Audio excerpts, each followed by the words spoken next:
आत्मा से प्यार। मैं हिंदुस्तान यूनिलीवर कंपनी में ऑपरेटर का काम करता हूँ। मेरा घर कंपनी से 10 किलोमीटर दूर है।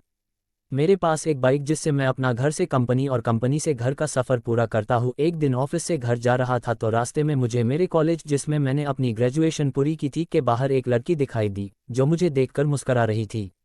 मैंने उसे टालते हुए मैं घर की ओर निकल पड़ा। दूसरे दिन फिर वही लड़की मुझे उसी जगह पर दिखाई दी। वो भी मुस्कुरा रही थी और मैं भी मुस्कुराता हुआ निकल पड़ा। मुझे उसकी प्यारी से मुस्कान से प्यार हो गया था लेकिन कभी रुकने की कोशिश नहीं की। वो लड़की कई दिनों तक मुझे दिखी और एक दिन वो मुझे वहां नहीं दिखाई दी। मैं बेचैन हो गया लेकिन मैं उसके बारे में कुछ नहीं जानता था। वो ना कभी बात की थी इसलिए उसका पता भी नहीं लगा सकता था। मैं कई दिनों तक उस लड़की के नहीं दिखने से बेचैन रहा। कई बार तो मैं कंपनी से जल्दी निकलकर उसका इंतजार भी करता पर वो मुझे नहीं दिखी। एक दिन मेरे मोबाइल पर किसी अनजाने नंबर से फ़ोन आया। मैंने फ़ोन उठाया तो एक लड़की बोली। उसने मेरा नाम पूछा और वो मुझसे बात करने लगी और बताया कि मैं वही लड़की हूँ जिसे तुम रोज़ बाइक से गुजरते हुए देखा करते थे।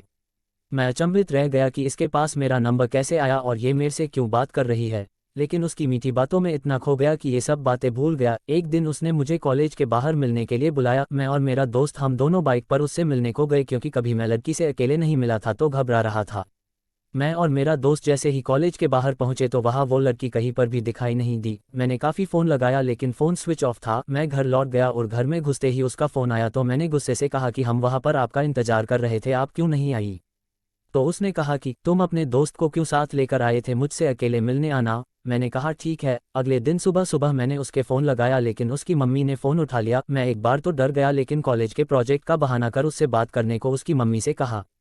उसकी मम्मी ने कहा पागल हो गए हो क्या, प्रिया को मरे तो 3 महीने हो चुके हैं। मैं हक्का बक्का रह गया और मेरे हाथ से मोबाइल छूट गया और मैं बुरी तरह कांपने लगा। मैंने सोचा कि जिस लड़की को देख रहा था और जिससे मैं बात कर रहा था वो एक आत्मा थी।